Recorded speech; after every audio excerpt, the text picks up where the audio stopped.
So I read Jane Austen, Thomas Hardy, and most recently I've started reading a lot of Leo Tolstoy's books.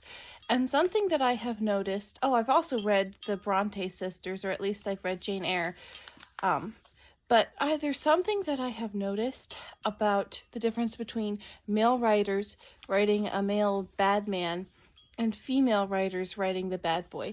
Female writers make the bad boy a lot more believable. So, for instance, in Jane Austen's Sense and Sensibility, you have Willoughby, and Willoughby sounds really realistic. I mean, he sounds like an amazing guy. I mean, he's bringing Marianne flowers from the field when she's sick.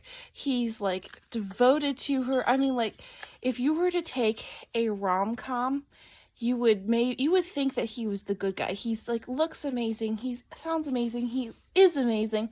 And then it's not until later in the book that you find out that he's a total rake and basically been working through this total depravity thing that he has, and you realize he's horrible.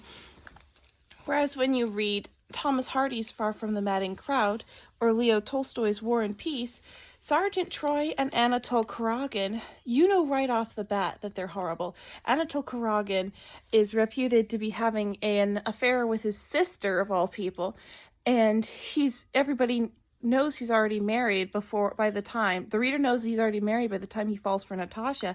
And so you're sitting there with Natasha being like, girl, why are you falling in love with this married man? Not realizing that Natasha doesn't know all these things about him. And that's interesting. And then like Sergeant Troy, right off the bat, whenever he's talking, we first meet him, he's left his girlfriend outside and he's inside the barracks and he won't go down to her. And she's standing in the snow, and she's walked like miles and miles in the cold to come and talk to him and ask him when he's going to marry her, because you find out later on in the book she's pregnant and she does not have anywhere to go. And that scene kind of makes me cry when I read it, and not many scenes do. And you realize right off the bat how horrible he is, and you're wondering why Bathsheba Everdeen later falls for him.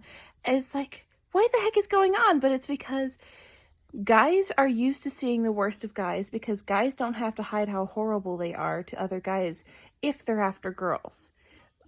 Sergeant Troy does not try to hide how horrible he is to Farmer Oak, for instance. And